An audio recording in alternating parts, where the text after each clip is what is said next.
Hey, wonderful folks. This is Kevin Ellett from KSound.com. This is day 9. Day 9 of the Holiday Creative 12. And we're going to take a different route today. We're going to still create a beat, but I'm going to show you how I've come up with patterns. This was a special request. And so by me being a drummer, it's kind of easier for me to come up with stuff like this. But I'm gonna show you kind of what goes through my brain. So I was thinking about creating a pattern first. First, you need something dope. And it's funny because me being a drummer, you would think that I'll start off with drums all the time. Most of the times I'm starting off with chord progressions or the melody of the song. And every so often I'll start with drums, like drums is the last. But I have a sample here. So let's see.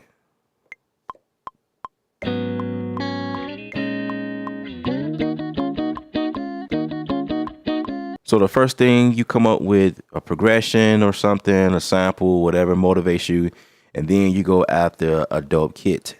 So in this case, I like to go to the group section in my browse window, and I've just been hanging around the Golden Kingdom, the Street Swarm by Snipe Young. Those kids just been motivating me lately. So I'm gonna just go through some of those and see what strikes to me.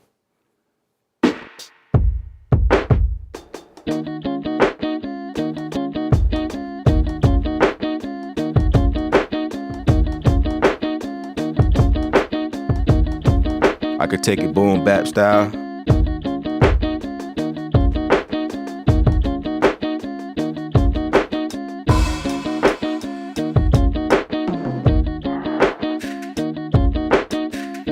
And the good thing about the drums that are in the kit, the designer does a good job adding the different drums per pad that sound good as a group and whole. But you can always go, say you don't like that, you can go and switch to the sound tab and switch it out for whatever sound. Or you could just hit the search button here at the top here at the screen. You can't really see much here, but I'm kind of doing my best explaining what we see. And then you can search for the sound, or you don't have to be in the browser window. You can just go, there's a search icon right here at the far right screen, and I can just browse through some of my hi-hats immediately to gain inspiration. Depending on the group influenced me differently according to the sounds, and I don't know, it's like the chords. You could play the same chords, but different sounds, different synth sounds motivates you differently. You know what I mean?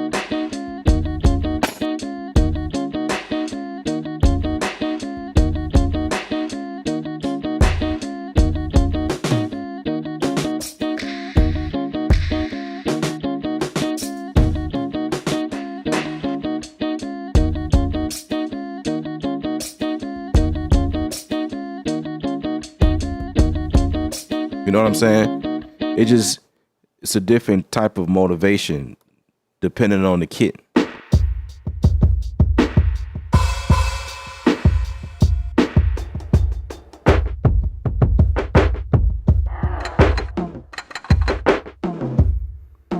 And what I do is I just search for the sound that makes sense. A lot of times I'll pick like 2 to 3 or maybe 5 or 6 at the most or something like that, depending on the kit. I'll pick it from the group and then start another group or kit in another group and pick from that. And I'll just get I'll have 8 different groups right here, just nothing but drums, and just pull from each group according to the designer. Again, you know, the kit itself, you know, there's a group section, there's a sample section, there's a sound section, and there might be an instrument section. 9 times out of 10, your instruments are really associated with what's going on in Kontakt.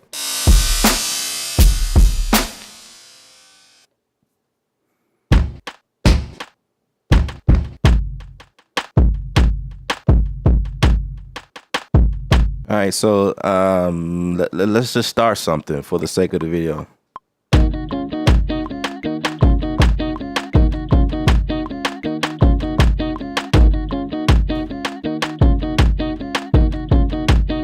And mind you, again, because I'm a drummer, I tend to create my drums in the most human way. You know what I mean? It's not robotic where my 16 velocity is on all the time, where everything is hitting the same velocity across the board for each drum.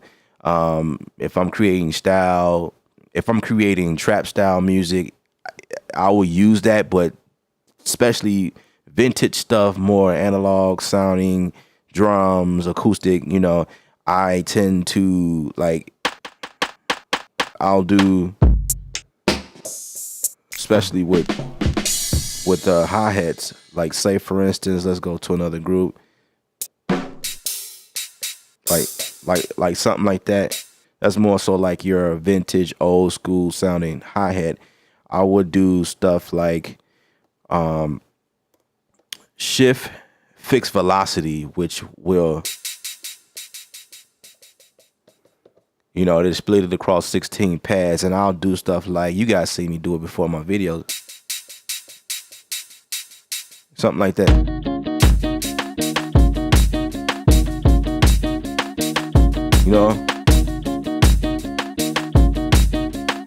I'll do something like that. Let's do that now.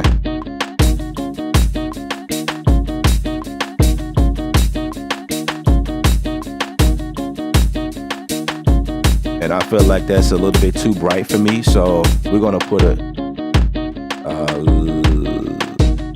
high pass filter.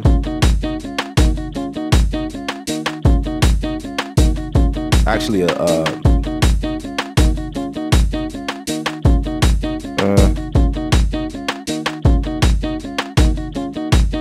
I'll put a high cut or a low pass filter on it, just to bring it back to that.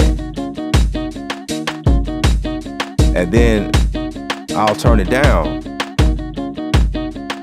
And then I'll pan these hi-hats either left or right.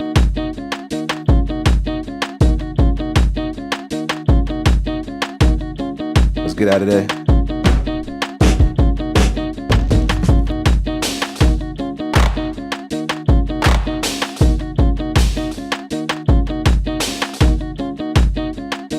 And then, I want to use that, but I need to slow it down, right? It's too fast. So I'll come inside a plugin and then find my tuning.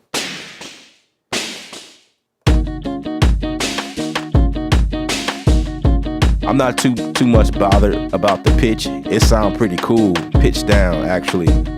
So it's being pitched down and it's being the timing is being adjusted. But in the new Maschine 2.7, there's this thing called audio or time stretching, and you can actually reserve the pitching of something and play around with the time stretching all day long, which is pretty cool.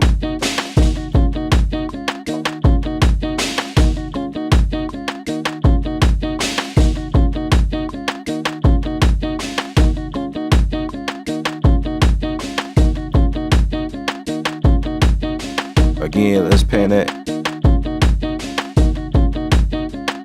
So a lot of times I will stack drums just to add flavor or whatever, but when I'm messing around with kicks, I try to pay attention to the tone. I don't like stacking. Well, I love stacking kicks, but the thing is, you don't want to stack kicks and not understand low frequency, because you can muddy the low frequency, and kicks on top of kicks is, you have to know what you're doing. So, this is a different tone. You know what I'm saying? So I can do several things with that. So let's see.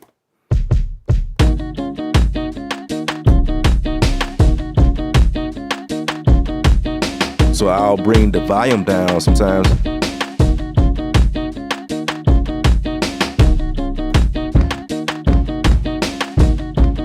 See, I can use that because it's not clashing. When linking a sound together to avoid playing over and over, so you have a complicated groove that you started and you don't want to necessarily replay it, but you want to thicken the sound, the snare, the hi-hat, whatever the sound is, whatever the case may be. You can do that, but it has to be within the group. So if you hit pad, then you'll see choke or link. In this case, we're looking for link. So this is the master. I have it on link 1, link group 1, and the mode is master. And say I want to trigger this sound without me actually playing it. So I make that a slave, also add that into link group 1. So here we go. Right? Go ahead and add this 808 in there right quick. You know, what would it be without an 808, right? So I'm gonna search for delay. No, not a delay, but distortion. First, we're gonna turn the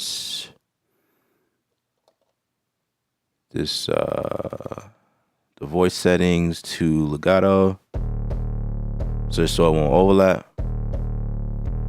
And I could turn the glide on.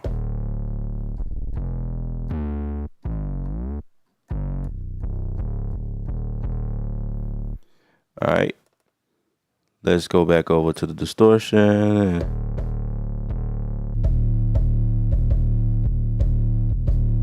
Let's see what sounds good.